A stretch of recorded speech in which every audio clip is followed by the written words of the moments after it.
సామెతల గ్రంథం 18వ అధ్యాయం 18th చాప్టర్. హలో, సామెతల గ్రంథము 18వ అధ్యాయము. మరి వాక్యము మనము చూసుకుందాం. సామెతల గ్రంథం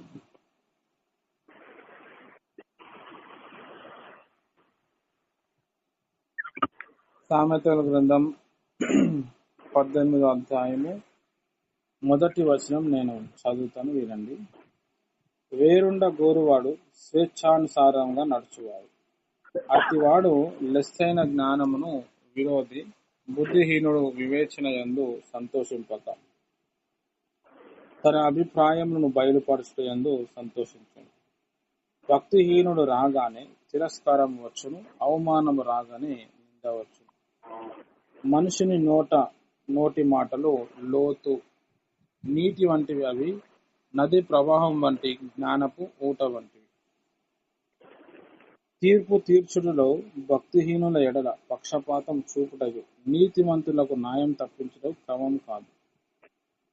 బుద్ధిహీనుని పెదవులు కలహమునకు సిద్ధంగా ఉన్నవి, దెబ్బలు కావాలనని వాడు కేకల వేయును. ప్రార్థన చేసుకుంటాం. స్తోత్రం ప్రభా, ఈరోజు సామెతలు 18వ అధ్యాయాన్ని ధ్యానిస్తున్నాం. మీరు మాతో మాట్లాడి మమ్మల్ని బలపరిచి స్థిరపరిచి సరిచేయమని యేసుక్రీస్తు నామములో ప్రార్థిస్తున్నాను తండ్రి, ఆమేన్. మంచిది. దేవుని బిడ్డలకి నా హృదయపూర్వక వందనాలు. ఇక్కడ మనం చూస్తే సామెతల గ్రంథం అనేది చాలా అద్భుతమైన గ్రంథము. మరి మనుషులతో మనం ఎలా ఉండాలి అనేది వివరించేది ఏంటంటే సామెతల గ్రంథం. ఈరోజు 18వ తారీఖు, జూన్ 18వ తారీఖు కాబట్టి ఈరోజు సామెతలు 18వ అధ్యాయాన్ని మనం కొద్దిసేపు కొన్ని వచనాలు మనము ధ్యానం చేద్దాము. మీరందరూ కూడా ప్రతిరోజు సామెతల గ్రంథం అనేది ఖచ్చితంగా చదవాలి.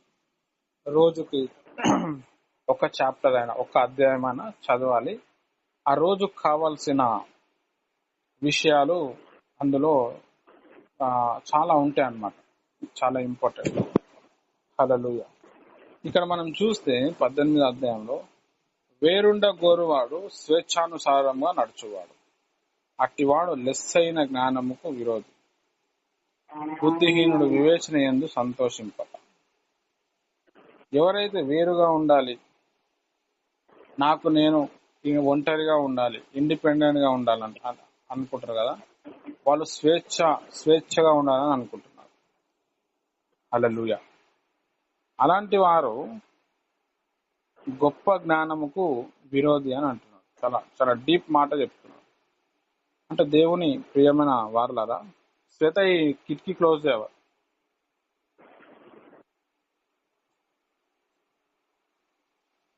చాలా ఇంపార్టెంట్ విషయం ఏంటంటే, సైతాను కుటుంబంలో విరోధి చేస్తూ ఉంటాడు, గొడవలు పెడతా ఉంటాడు, కొట్లాటలు పెడతా ఉంటాడు. భార్య భర్తల్లో కావచ్చు, ఇంట్లో అన్నదమ్ముల్లో కావచ్చు, అక్క చెల్లెల్లో కావచ్చు. హల్లెలూయా. అప్పుడు మనకి ఏమనిపిస్తుంది అంటే, మనం వేరుగా జీవిద్దాము, ఒంటరిగా ఉందాము అని అనిపిస్తుంది. ఇక్కడ ఏమంటుండంటే, అలాంటి అభిప్రాయం ఉన్న వ్యక్తులు గొప్ప జ్ఞానమునకు విరోధి అంటుంది. జ్ఞానము అంటే యేసు ప్రభువు. యేసు ప్రభుకి విరోధి అని చెప్తున్నాడు. హల్లెలూయా. సైతాన్ ఎప్పుడు కూడా విడగొట్టనికే చూస్తాడు, దేవుడు ఎప్పుడు కల్పనికే చూస్తాడు. ఇది సైతానికి దేవునికి ఉన్న తేడా. ఎందుకు విడగొట్టనికి చూస్తాడు బ్రదర్ అంటే, విడిపోయినప్పుడు ఏమైతుంది అంటే చాలా ఈజీగా జయించవచ్చు. ఇప్పుడు ఒక శత్రువు ఉన్నాడు, 10 మంది అన్నదమ్ములు ఉన్నారు. ఆ 10 మంది అన్నదమ్ములు ఉంటే, వాళ్ళు కలిసి ఉంటే వాడు జయించలేడు, వాడి ఇంటిని దోచుకోలేడు, వాడిని చంపలేడు. ఎందుకంటే 10 మంది వచ్చి అటాక్ చేస్తారు. అదే ఆ 10 మందికి గొడవ పెట్టి ఒక్కొక్కరిని ఒక్కొక్క ప్రాంతానికి పంపిస్తే ఒక్కొక్కరిని చంపుకుంటూ రావచ్చు. సైతాన్ ప్లాన్ కూడా అది. కాబట్టి మన జీవితంలో ఎప్పుడు కూడా మనుషులు మనని ఇబ్బంది పెడతారు, మన కుటుంబం మనల్ని ఇబ్బంది పెడుతుంది, లేకపోతే మనం వేరుగా జీవిద్దాము, లేకపోతే మనం ఇండిపెండెంట్ గా ఉందాము అని అంటే అది సైతాన్ పని. లేకపోతే ఇంట్లో ఉన్న ప్రాబ్లమ్స్ బట్టి, ఇంట్లో ఉన్న టార్చర్ ని బట్టి కూడా మనము ఇండిపెండెంట్ గా జీవిద్దామని అనుకుంటాం. ఇది ఏమవుతుందంటే సైతానికి మన జీవితం ఇచ్చినట్టు అయిపోతుంది. సైతాన్ నోట్లో పోతున్నట్టు అయిపోతుంది. హల్లెలూయా. అంటే డివైడ్ అండ్ రూల్ పాలసీని సైతాన్ యూజ్ చేస్తాడు. హల్లెలూయా. చాలా ఇంపార్టెంట్. కాబట్టి దేవుని ప్రియమైన వాళ్ళ మన ఇంట్లో ఏదైనా గొడవలు, కొట్లాటలు, లేకపోతే ఏదైనా జరగచ్చు. లేకపోతే మన ఆలోచన విధానము లేకుండా మనల్ని అనుసరించకుండా అవతల వ్యక్తి ఉండొచ్చు. మనకి రివర్స్ లో వాళ్ళు నడుస్తూ ఉండొచ్చు. ఇదంతా కూడా సైతాన్ ప్రభావము. ఆ సైతాన్ ప్రభావంని మనం జయించాలి. మనం పోయి మన కుటుంబంలో పోయి మన వాళ్ళకి కాలు పట్టుకుంటే సరిపోదు. కాళ్ళు పట్టుకున్నా కానీ పెద్దగా వర్కౌట్ కాదు. ప్రభు పాదాలు పట్టుకుంటే వర్కౌట్ అవుతుంది. ఎందుకంటే ప్రభు మనుషులను కలుపుతాడు. ప్రభు మనుషుల తట్టు జీవించడానికి ప్రయత్నం చేస్తాడు. మనుషుల్ని ప్రేమించడానికి ప్రయత్నం చేస్తాడు. హల్లెలూయా. కాబట్టి ప్రభు పాదాలు మనం పట్టుకున్నప్పుడు ఇంట్లో గొడవలు అవుతున్నా, కొట్లాటలు అవుతున్నా, డిస్టర్బెన్స్ అవుతున్నా అది సైతాన్ ప్రభావం అని అర్థం చేసుకొని వాటిని జయించటం చాలా ఇంపార్టెంట్. హల్లెలూయా. తర్వాత బుద్ధిహీనుడు వివేచన యందు సంతోషింపక తన అభిప్రాయమును బయలుపరచుటకు సంతోషించును. బుద్ధిహీనుడు ఏం చేస్తాడు అంటే, జ్ఞానం లేని వ్యక్తి అవతల వ్యక్తి చెప్పిన విన్నాడు, అవతల వ్యక్తిని పట్టించుకోడు. కానీ ఏం చేస్తాడు అంటే, దేవుని ప్రియమైన వాళ్ళ తన ఇష్టాలు చెప్తా ఉంటాడు. మనం ఒక కుటుంబంలో ఉన్నప్పుడు అవతల వ్యక్తిని కూడా భరించే, సహించే తత్వం ఉండాలి. భార్య అయితే భార్య ధర్మం తీర్చాలి, భర్త అయితే భర్త ధర్మం తీర్చాలి, తల్లి అయితే తల్లి ధర్మం తీర్చాలి, తండ్రి అయితే తండ్రి ధర్మం తీర్చాలి, అక్క అయితే అక్క ధర్మం తీర్చాలి. అంతే.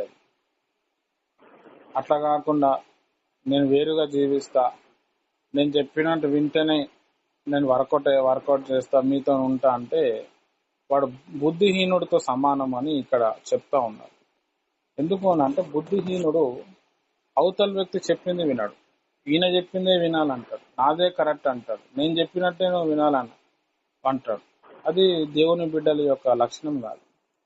యేసుప్రభు వారు శిష్యుల మాట విన్నాడు, యేసుప్రభు వారు జనాల మాట విన్నాడు, యేసుప్రభు వారు సిలువలో చనిపోతా ఉంటే దొంగ మాట కూడా విన్నాడు. నువ్వేంది నాకు చెప్పేది, నీది నువ్వు చూసుకో అని అనలేదు.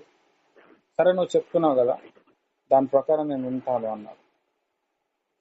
కాబట్టి మన కుటుంబంలో కూడా ఎవరైనా ఏదైనా చెప్తే దాన్ని వినడానికి ప్రయత్నం చేయాలి, దాన్ని భరించాలా, సహించడానికి ప్రయత్నం చేయాలి. తర్వాత ప్రభు పాదాలు పట్టుకొని ప్రభువుని అడగటం చాలా ఇంపార్టెంట్. ఇక్కడ మూడో విషయంలో చాలా ఇంపార్టెంట్. ఏం చెప్తుందో చూడండి. భక్తిహీనుడు రాగానే తిరస్కారము వచ్చును, అవమానం రాగానే నింద వచ్చును. మనం ఒక దగ్గర పోతున్నాము, పని జరుగుతలేదు, ఎక్కడ పోయినా వ్యతిరేకత వస్తుంది, ఎక్కడ పోయినా మనం కట్ అయిపోతున్నాం. ఎంత ప్రేమించాలి, ఎంత ఆదరించాలి, ఎంత సహిస్తున్నా, ప్రతిదీ వాళ్ళ మాటకు లోబడుతున్నా మనకు వ్యతిరేకత వస్తుంది, మనకి ఇబ్బంది వస్తుంది. దానికి కారణం ఏంటంటే వాళ్ళు కాదు, మనమే. మన లోపల భక్తిహీనత. ఎవరిలో అయితే భక్తిహీనత ఉంటుందో వారి లోపల తిరస్కారం ఉంటుంది, వ్యర్థం నడుస్తూ ఉంటుంది, ఎక్కడ పోయినా గేట్ క్లోజ్ అయిపోతుంది, ఏది చేద్దామన్నా అది రివర్స్ అవుతుంది. ఎందుకు అనంటే బికాస్ ఆఫ్ భక్తిహీనత. సైతాన్ ఏం చేస్తుందంటే, దేవుని ప్రియమైన వాళ్ళగా సైతాన్ పని ఎట్లుంటుందంటే, ఇదిగో నువ్వు ఇంత ప్రభుని నమ్ముకున్నావు, నీకేం చేసాడు, ప్రభుని నమ్ముకుంటే నీకేం జరిగేది, వాడు వచ్చి చెప్తాడు అనమాట. మన ఆలోచనలు కావాలి, అయినా వాడు చెప్పటం ఏంది, అయితే అవుతుంది, లేకపోతే లేదు. ఏ నాటికీడు ఆ నాటికే చాలును అని చెప్పి ప్రభు చెప్పాడు. మోషే భక్తుడు రాజరికాన్ని వదిలేసి దేవుని బిడ్డలతో శ్రమ పడుటయే మేలు అని చెప్పి దేవుని బిడ్డల కోసం వచ్చేసిండు. ఆయన అంతా కూడా పెంటతో ఎంచుకొని మోషే భక్తుడు దేవుని ప్రజలతో పాటు వచ్చిండు, బ్రతికిండు, లైఫ్ చాలా రిస్క్ చేసుకుని చనిపోయిండు, వెళ్ళిపోయాడు. మనం కూడా దేవునితో పిలువబడ్డాము, మనము శ్రమలు అనుభవించడానికి ప్రభు కొరకు పిలువబడ్డాం. మనం శ్రమలను సహించాలి, భరించాలి, అవమానాలు సహించాలి, భయం భరించాలి. హల్లెలూయా. అది సైతాన్ అది చెప్పాడు. మనం హిందూ బ్యాక్గ్రౌండ్ నుంచి వచ్చినాం కదా, అన్యులకు ఎట్లుంటది అంటే ఇట్లా ఇట్లా పోగానే మంచిగా అయిపోవాలి. సరే మంచిగా అయిపోతుంది, మరి నువ్వు అక్కడ ఏం నేర్చుకున్నావు? నువ్వు దేవుడు దేవతల దగ్గర ఆరాధించినావు కదా, అక్కడ నుంచి నువ్వు ఏం నేర్చుకున్నావు అంటే ఏముండదు అక్కడ. హల్లెలూయా. డబ్బులు ఉన్నాయి, షిరిడీకి వెళ్ళేసి వస్తారు. డబ్బులు ఉన్నాయి, తిరుపతికి వెళ్ళేసి వస్తారు. ఇప్పుడు ఒక 2-3 రోజులు తిరుపతిలో ఫుల్ టైట్ అన్నమాట. జస్ట్ స్వామి వారిని దర్శనం చేసుకొని 24 గంటలు పడుతుంది. స్పెషల్ గా మనం స్టేటస్ లో మనం పోతే 4 గంటలు పడుతుంది, కొంచెం తక్కువ ఉంటుంది. హల్లెలూయా. సరే నువ్వు పోతున్నావు, స్వామి వారిని దర్శనం చేసుకుంటూ వస్తున్నావు. తర్వాత ఏంది? ఏం నేర్చుకున్నావు మీ స్వామి గారి దగ్గర వెళ్ళి? అక్కడ నీ లోపల కోపం అట్లనే ఉంటది, అహంకారం అట్లనే ఉంటది, తగ్గింపు అయితే అసలే ఉండదు. హల్లెలూయా. మరి ఏం నేర్చుకున్నావు? పోనీ చర్చికి వస్తున్నావు, బైబిల్ చదువుతున్నావు, సండే మరి ఏం నేర్చుకున్నావు అక్కడ? చాలా ప్రాముఖ్యం. భక్తిలో మనం నేర్చుకోవడం చాలా ఇంపార్టెంట్. అన్యుల నుంచి వచ్చినాం కాబట్టి, అన్య ఆచారాలు మన పితరులు చేసారు కాబట్టి మనకి ఎట్లుంటది అంటే ఇట్లా పోగానే మంచిగా అయిపోవాలి. బ్రదర్ ప్రేయర్ చేస్తే స్వస్థత జరగాలి, అప్పుడు నేను కానుక ఇచ్చుకుంటా. ఏంది నువ్వు ఇచ్చేది కానుక? దేవుడే నీకు ఇచ్చింది, అది మళ్ళీ దేవునికి ముష్టేస్తున్నావు. దేవునికి కావాల్సింది నీ కానుక కాదు, దేవునికి కావాల్సింది మన హృదయం, మన క్యారెక్టర్. ప్రతిరోజు ఆయనతో గడపడం మనం నేర్చుకోవాలి. మనం ప్రభువుని నమ్ముకుంటాం, ఆయన వ్యతిరేకత వస్తుంది, అనుకుంది ఒక్క పని కూడా జరుగుతలేదు. దానికి మెయిన్ కారణం ఏంటంటే మనమే. మనకి ఎట్లుంటది అంటే పలానా దైవజనుడి దగ్గర ప్రార్థన చేస్తే మనకు మంచిగా అయిపోతుంది. ఏ దైవజనుడి దగ్గర ప్రార్థన చేసినా జీవితం బాగా కాదు. బైబిల్లో లేదు అట్లా. రహస్యంగా చూచుచున్న నీ తండ్రికి రహస్యంగా మొరపెట్టు, నీ గదిలో వెళ్లి తలుపు పెట్టుకొని రహస్యంగా ప్రార్థించు. రహస్యంగా చూచుచున్న తండ్రి అందరి ముందర ఉత్తరం ఇస్తాడు. ఇది మెయిన్ లెక్క. మనం ప్రతిరోజు భక్తి సాధన చేయాలి. ఇప్పుడు మార్నింగ్ లేచినాక కొద్దిసేపు ప్రేయర్లో గడిపినాము, ఈ ప్రేయర్ ఎంత టైంలో కొద్దిసేపు ప్రేయర్లో గడపండి. మళ్ళీ మధ్యాహ్నం ఉంటుంది, మళ్ళీ సాయంత్రం కూడా ఉంటుంది, మళ్ళీ కొద్దిసేపు ప్రేయర్. కొన్ని రోజులు భక్తి చేద్దాం, 1 నెలనో 2 నెలలో 3 నెలలో 6 నెలలో దేవుని వెతుకుదాం, దేవుని గురించి తెలుసుకుందాం. మన కోసం కాదు, మనం ఎన్ని చేసినా చచ్చిపోయేంత వరకు కష్టాలు, నిందలు, అవమానాలు ఇవి ఉంటాయి. తల మీద వెంట్రుకలు ఉన్నాయంటే టైం వచ్చినప్పుడు ఓడిపోతూనే ఉంటాయి. ముక్కు ఉంది అంటే ఖచ్చితంగా సర్ది అవుతుంది. కళ్ళు ఉన్నాయంటే ఖచ్చితంగా ఎప్పుడో ఒకరోజు నీళ్ళు వస్తాయి, మంటలు వస్తాయి. అది కామన్. అది చచ్చిపోయేంత వరకు వస్తాయి కన్నీళ్ళు, చచ్చిపోయేంత వరకు కళ్ళు మంటలు వేస్తూనే ఉంటాయి. అది కాదు, ఆత్మీయ జీవితాన్ని కాపాడుకోవాలి, ఆత్మీయ జీవితాన్ని మనం పెంచుకోవాలి. మనకు వ్యతిరేకత రావడానికి ముఖ్య కారణం ఏంటంటే మనం భక్తి సాధన చేస్తలేం. దేవుడు నాకు ఏం చెప్పిండు ఈరోజు, దాని ప్రకారం జీవించినానా లేదా? అది లేదు. అది లేనప్పుడు ఎన్ని దగ్గరన్నా వెళ్ళండి, మనకి తిరస్కారం వస్తుంది, అంటే రిజెక్ట్నెస్ వస్తుంది. హల్లెలూయా. చాలా ఇంపార్టెంట్. 4వ వచనం చూడండి. మనుషుని నోటి మాటలు లోతు నీటి వంటివి, అవి నదీ ప్రవాహం వంటి జ్ఞానపు ఊట వంటివి. చాలా డీప్ గా మాట్లాడుతాం. మనుషుని నోటి మాటలు లోతు నీటి వంటివి అంటున్నాడు. మన జీవితము నాశనం అవడానికి ముఖ్య కారణం ఏంటంటే దేవుని స్వరం వినకుండా మనుషుల స్వరం వింటాం మనం. ఇప్పుడు ఒక డాక్టర్ చెప్తాను, ఒక మనిషి ఒక రోగం వచ్చింది, జీవితాంతం నువ్వు టాబ్లెట్లే వాడాలని చెప్తాడు. షుగర్ ఉంది, టాబ్లెట్లే వాడాలని చెప్తాడు. కానీ దేవుడు స్వస్థపరుస్తాడు. హల్లెలూయా. దేవుడు బాగు చేయగలుగుతాడు. ఎన్నో రోగాలు, ఎయిడ్స్, క్యాన్సర్ ని దేవుడు బాగు చేస్తుండు. డాక్టర్లు బతకరంటే దేవుడు బాగు చేస్తుండు. అయితే దేవుని ప్రియమైన వారలారా, మనం అక్కడ ఉన్నప్పుడు ఆ మనుషుల మాట విన్నప్పుడు చాలా ఇది కరెక్టే కదా అని అనిపిస్తుంది. హల్లెలూయా. మనం ఏం వింటున్నాం కూడా జాగ్రత్తగా గమనించాలి. ఆ వ్యక్తుల మాటలు ఏమైతాయంటే మన మీద ప్రభావం చూపిస్తూ ఉంటాయి. హల్లెలూయా. దేవుని మాటలు వింటే దేవుని ఒక ప్రభావం కనిపిస్తుంది. మనుషుల మాట వింటే మనుషుల ప్రభావం కనిపిస్తుంది. అడుగు అడుగున మనం ప్రభువుని వెతుకుతూ ప్రభువుని అడుగుతూ మనం వెళ్ళాలి మన జీవితంలో. నది ప్రవాహం వంటి జ్ఞానపు ఊట వంటివి. హల్లెలూయా. నది ప్రవాహం ఎట్లయితే ఉంటుందో అట్లా మనుషులు అట్లా మాట్లాడతారు, ఎన్నో చెప్తారు. ఒక రోగం వచ్చింది అనుకున్నాడు, తాయెత్తు కట్టిద్దామని అంటారు. ఆడ దగ్గర ఇంకో మాంత్రికుని దగ్గర పోదాం అంటారు. హల్లెలూయా. ఆడ కాలేదా ఇంకొక దగ్గర పోదాం అంటారు. అట్లా తిప్పుతూనే ఉంటారు మనుషులు. అదే దేవుడు జస్ట్ ఆయన మాట్లాడి దాన్ని విడుదల చేస్తాడు. మనం ఆ దేవుని పట్టుకోవాలి. హల్లెలూయా. 5వ వచనం చూడండి. తీర్పు తీర్చుటలో భక్తిహీనుల ఎడల పక్షపాతం చూపుటయు నీతిమంతులకు న్యాయం తప్పించుటయు క్రమము కాదు. హల్లెలూయా. చాలా ఇక్కడ ఒక మాట చెప్తున్నాడు. తీర్పు తీర్చుటలో భక్తిహీనుల ఎడల పక్షపాతం చూపుటయు నీతిమంతులకు న్యాయము తప్పించుటయు క్రమము కాదు. అంటే ఎవరు ఏది విత్తిరో అది ఖచ్చితంగా ఫలం అనుభవిస్తారో అంటున్నారు. నువ్వు భక్తిహీనతలో ఉన్నావు అనుకోండి, దానివల్ల నీకు ఫలం వస్తుంది. నువ్వు భక్తిపరుడుగా ఉన్నావు అనుకోండి, దానివల్ల ఫలం వస్తుంది. మన లైఫ్ మన చేతిలో ఉంది, తల్లిదండ్రుల చేతిలో లేదు, ఇంట్లో ఉన్న భర్త తండ్రి చేతిలో లేదు. మన లైఫ్ మన చేతిలో ఉంది, మన వెంట్రుకలు మన చేతిలో ఉంది. హల్లెలూయా. మనం గుండు గీసుకోవచ్చు, 3-4 జడలు వేసుకోవచ్చు, ఒకటే జడ వేసుకోవచ్చు, లేకపోతే జడ వేసుకోకుండా అట్లనే వదిలేయచ్చు. అన్ని మన చేతిలోనే ఉంది. దేవుని ప్రియమైన వారలారా, హల్లెలూయా.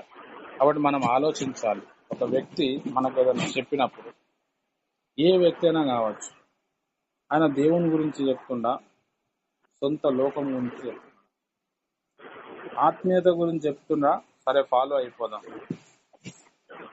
ఆత్మీయత గురించి చెప్పలేదు అనుకో, వాళ్ళని కట్ చేయటం బెస్ట్. హల్లెలూయా. ఎందుకంటే ఈ లోకంలో అన్ని కూడా వ్యర్థమే. ఒకరోజు అన్ని వదులుకొని పోవాలి, ఏది కూడా శాశ్వతం కాదు. ఒక ఆత్మీయ జీవితం, మన ఆత్మనే శాశ్వతం. దాన్ని డెవలప్మెంట్ చేసుకోవడానికి ఈ ఉదయకాల సమయంలో ప్రేయర్లో కూర్చుంటున్నాం, మధ్యాహ్నం కూర్చుంటాం, సాయంత్రం కూర్చుంటున్నాం, పాస్టర్లతో ప్రార్థన చేపిస్తున్నాం, సండే చర్చికి వెళ్తున్నాం. హల్లెలూయా. చాలు. కాబట్టి దేవుని ప్రియమైన వారలారా, ఇక్కడ బాగా అర్థం చేసుకోవాల్సిన అతి ప్రాముఖ్యమైన విషయం ఏంటంటే భక్తి సాధన చేయాలి. పరిస్థితి ఎట్లయినా ఉందని అన్ని కూడా దేవుడు తీసేస్తాడు. మనం వన్స్ ఆయన దగ్గర రానంత వరకు మన జీవితం అట్లెట్లనే ఉంటుంది. మీరు గమనించండి, మీ జీవితం పతనం అయిపోవటానికి కారణము ఎవరో ఒక మాటలు విన్నవాళ్ళు. ఎవరు ఏది చెప్తే అది వినటం వల్ల జీవితం పతనం అయిపోయింది. ఒక్కసారి ప్రభు మాట వినండి, ప్రభు దగ్గర వెతకండి. ప్రభా, నువ్వు ఈరోజు ఈ సమస్య ఉంది, ఈరోజు నేను ఏం చేయాలి, పలానా వ్యక్తికి నేను జవాబు ఇవ్వాలి, నేనేం మాట్లాడాలి, పలానా కార్యం చేయాలనుకుంటే నేనేం చేయాలి, నేను నిన్ను నమ్ముకున్నాను కదా, నువ్వు నాకు దారి చూపి అంటే ఖచ్చితంగా దేవుడు దారి చూపిస్తాడు. దేవుడు మరణాన్ని గెలిచిన వ్యక్తి, చనిపోయిన తర్వాత మన లైఫ్ ఎట్లుంటుందో కూడా చెప్పే దేవుడు. ఇదిగో నేను మీ అందరి కొరకు ఇల్లులు కట్టుకోవడానికి వెళ్తున్నాను అంటున్నాను. ఎవరైనా బతుకున్నప్పుడు ఇల్లు కడతారు కానీ చనిపోయిన తర్వాత కడతారా అండి? అంటే మనం చనిపోయిన తర్వాత కూడా ప్రభు ఆలోచిస్తున్నాడు. ప్రభు మాటలకి లోబడండి. ఇప్పుడున్న దినాల్లో మెయిన్ ఏంటంటే సినిమాలు, సీరియల్స్, అవి చూసి ఓహో ఇదే నా లోకము, ఇట్లనే ఉంటుందా అనుకుంటున్నాను. సినిమా వేరు, సీరియల్ వేరు, నిజ జీవితం వేరు. మనుషులు మాట్లాడే మాట వేరు, దేవుడు మాట్లాడే మాట వేరు. దేవుని ప్రియమైన వాళ్ళ, దేవుడు మనతో మాట్లాడతాడు. కొంతమందికి ఏమో స్వరం ద్వారా మాట్లాడతాడు, కొంతమంది తలంపు ద్వారా మాట్లాడతారు, దర్శనం ద్వారా మాట్లాడతారు. అందరితో మాత్రం వాక్యం ద్వారా అయితే మాట్లాడతాడు. అదే స్వరంతో మాట్లాడటం సైతాన్ కూడా మాట్లాడతాడు, దర్శనాల ద్వారా మాట్లాడటం సైతాన్ కూడా చెప్తాడు, ప్రవచనాల ద్వారా మాట్లాడితే సొంతంగా కూడా చెప్పచ్చు. లేదు అని అంటే మామూలుగా కూడా ఆ, మన సొంత అభిప్రాయంలో నుంచి కూడా ప్రవచనం రావచ్చు. కానీ దేవుని వాక్యం అట్లా కాదు, అది దేవుని దగ్గర నుంచి వస్తుంది. కాబట్టి దేవుని ఒక వాక్యాన్ని చదవండి ప్రతిరోజు. కొన్ని సామెతల కంటేనే చదవండి ప్రేయర్ అయిపోయిన తర్వాత. చాలా నెమ్మది, చాలా సమాధానం. మీరు ఏం చేయాలనుకుంటున్నారో ఈరోజు ఆ సామెతలు 18 అధ్యాయం ద్వారా దేవుడు మనతో మాట్లాడతాడు. వస్తుంది, మనకు అర్థమైపోతుంది. ఓహో ఇంతేనా అనిపిస్తుంది. అరే నా పని చేస్తున్నారు కదా, నాకు లోబడి ఉన్నాడు కదా అని చెప్పి దేవుడు చేయాల్సింది చేస్తాడు. కాబట్టి జీవితంలో ఎప్పుడు కూడా నర్వస్ అవ్వకుండా మన జీవిత పతనం అయిపోవటానికి ఉన్న కారణాలు తెలుసుకొని ప్రభు తట్టు మళ్ళా తిరిగి, ప్రభు నువ్వు ఏది చెప్తే అది చేస్తాను, నాకు నెమ్మది, నాకు సమాధానమే, నన్ను సాక్షిగా నిలబెట్టు, నేను పడిపోకుండా ఓడిపోకుండా నువ్వు నాకు సహాయం చేయంటే ఖచ్చితంగా దేవుడు మన పట్ల కార్యాలు చేస్తాడు. ఒంటరి పోరు నన్ను విసిగించిన మనుషులెల్లరూ నన్ను తప్పు పట్టిన, ఒంటరి పోరు నన్ను విసిగించిన మనుషులెల్లరూ నన్ను తప్పు పట్టిన, ఒంటరి వాడే 1000 మంది అన్నావు, నేను నానులే భయపడకు అన్నావు, ఒంటరి వాడే 1000 మంది అన్నావు, నేను నానులే భయపడకు అన్నావు, నేనంటే నీకు ఇంత ప్రేమ ఏంటయ్యా, నేనంటే నీకు ఇంత ప్రేమ ఏంటయ్యా, రాజా నీ సన్నిధిలో నేనుంటానయ్యా, మనసారా ఆరాధిస్తూ బ్రతికేస్తాను, రాజా నీ సన్నిధిలో నేనుంటానయ్యా, మనసారా ఆరాధిస్తూ బ్రతికేస్తాను, నేనుండాలేనయ్యా నే బ్రతకాలేనయ్యా, నేనుండాలేనయ్యా నే బ్రతకాలేనయ్యా, నీవు లేకుండా నేనుండాలేను, నీ తోడే లేకుండా నేను బ్రతకాలేను. ఇది రావాలి. హల్లెలూయా. మనుషులు చూపించే ప్రేమ వేస్ట్, ఏముండదు, టెంపరీ. అది దేవుని ప్రేమలో మనం వెళ్ళాలి.